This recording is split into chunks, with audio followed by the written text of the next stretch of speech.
I invite you to really think about, what have you been thinking about doing in your life now? But maybe you've been holding back for one reason or another. Really think about that for 1 second. What's one thing in your life that you really want to do? Whether it's traveling to another country for a trip of the lifetime.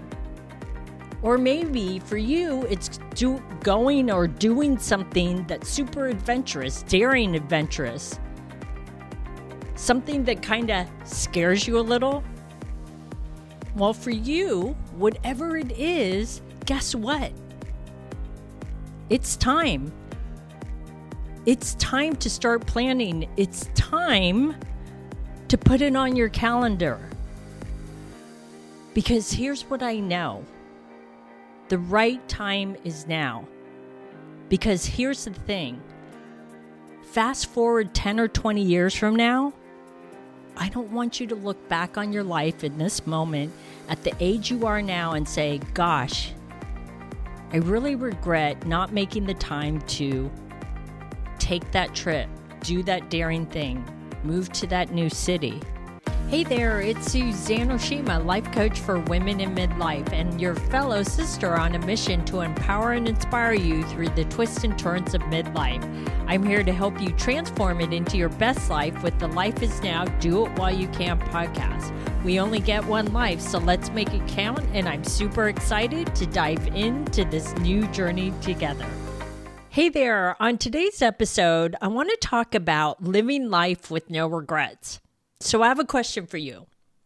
In looking back on your life, say when you were in your 20s, 30s, or maybe even your 40s, is there something that you dreamed about doing, but you never did it, and now looking back, you totally regret that you didn't do it?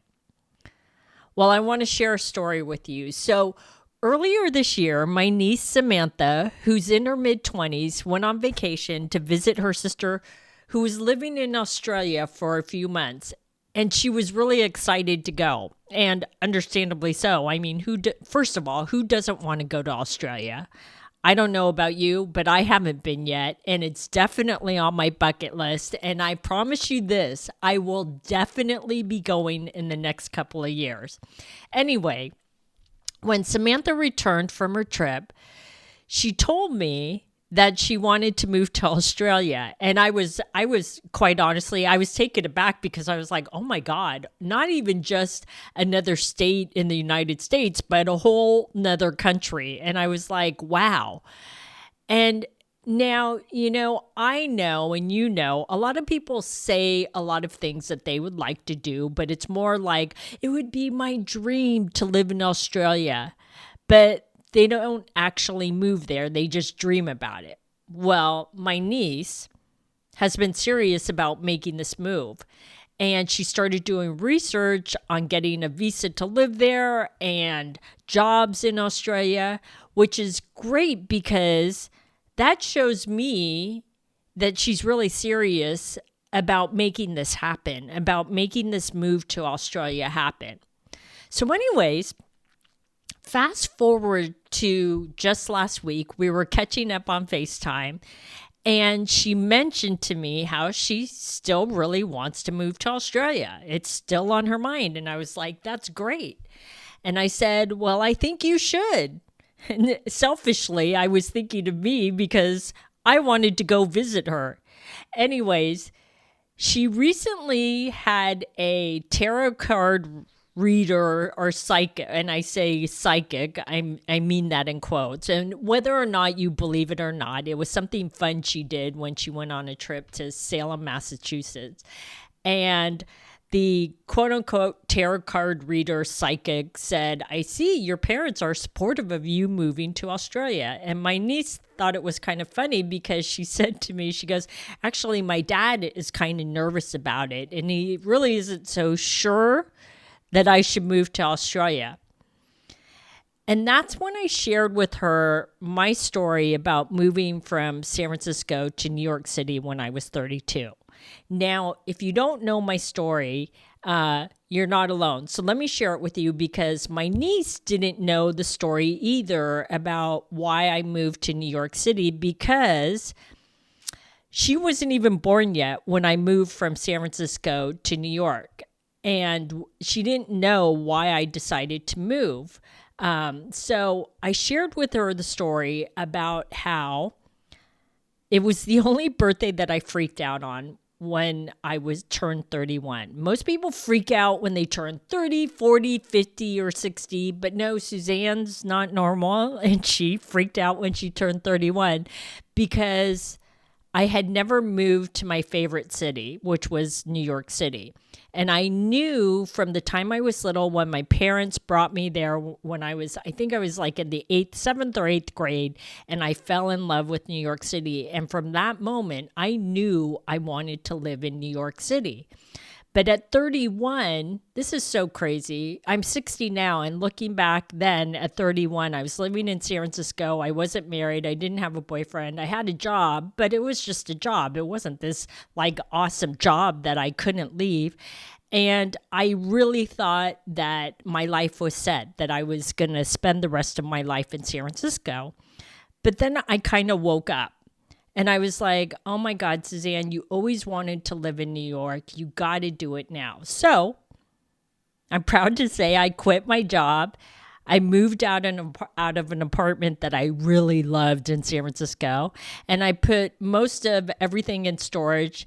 And I moved to New York City at 32 without a job. Yes, I had no job and I didn't have an apartment. And I only knew one person, and she lived in New Jersey. She didn't even live in New York City. Anyways, back then when I moved, like I said, I was 32. I had saved up some money. And the funny part was I had $10,000 in the bank. And back then, this was 1997, I thought it was a lot of money. Good thing I didn't know what I know now about New York is very expensive, but I thought I had enough. And I actually ended up having enough because I was very frugal. I would eat pizza every night, 2 slices of pizza. That was my dinner every night. And I saved my money before I found a job, right? And quite honestly, I mean, I was completely naive. I had no idea if my moving to New York City would work. I didn't know if I would find the right job. I didn't know if I would actually find the right apartment. But here's what I told myself.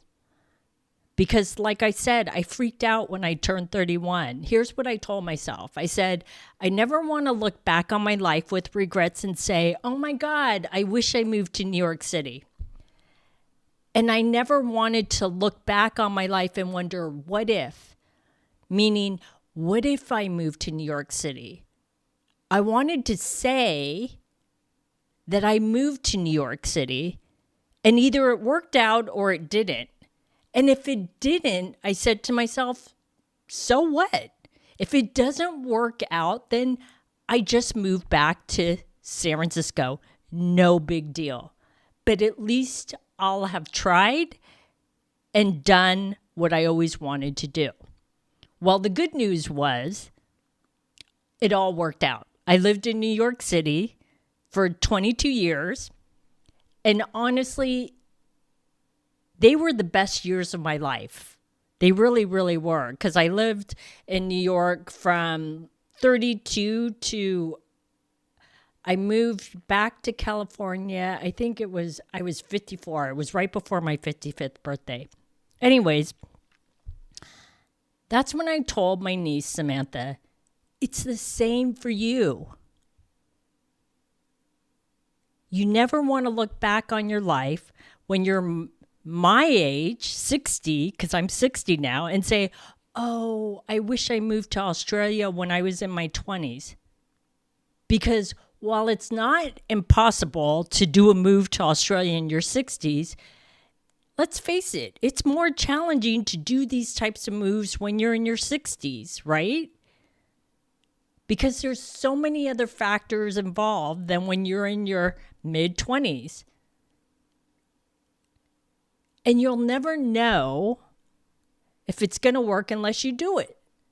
So I told her, make the move to Australia. If it works, obviously it's great. You'll be living your best life there like I did in New York City. And if not, it's no big deal. Just move back to San Francisco.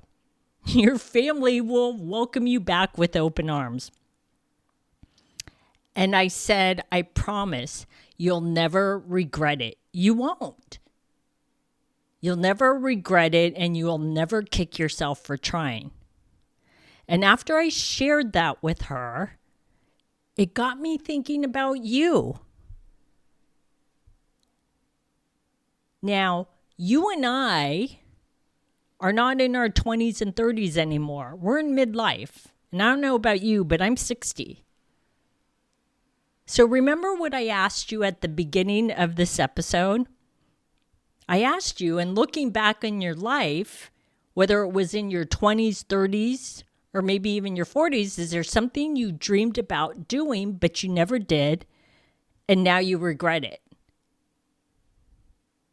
Well, obviously, you can't go back and change what you didn't do back then, but let's take a look at your life right here and right now. I invite you to really think about, what have you been thinking about doing in your life now? But maybe you've been holding back for one reason or another. Really think about that for 1 second. What's one thing in your life that you really want to do? Whether it's traveling to another country for a trip of the lifetime. Like I just met someone on the beach the other day on Sunday, and she told me she wants to go on a trip to Africa. And she's 69, and she said that'll probably be the one and only time I'll go to Africa. She wants to go on a safari. Or maybe for you, it's going or doing something that's super adventurous, daring adventurous. Something that kind of scares you a little. I did that a couple years ago where I rappelled down a canyon, and I'm terrified of heights. And I did it, and I will tell you, it was one of the most empowering things I've ever done in my life.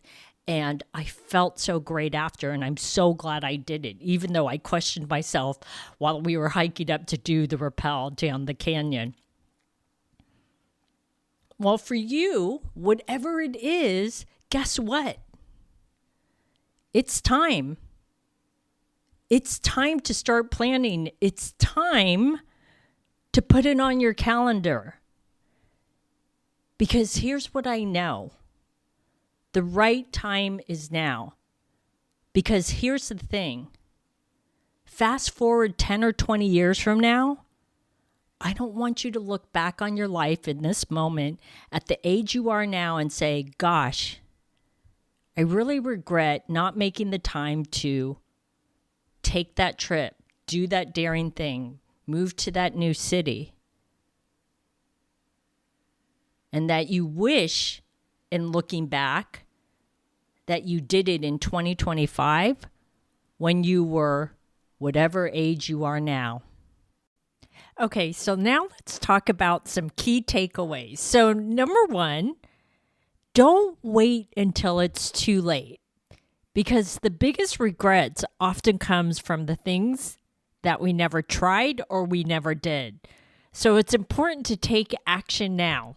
That's number one. Number two is fear and uncertainty are normal, but they don't have to hold you back.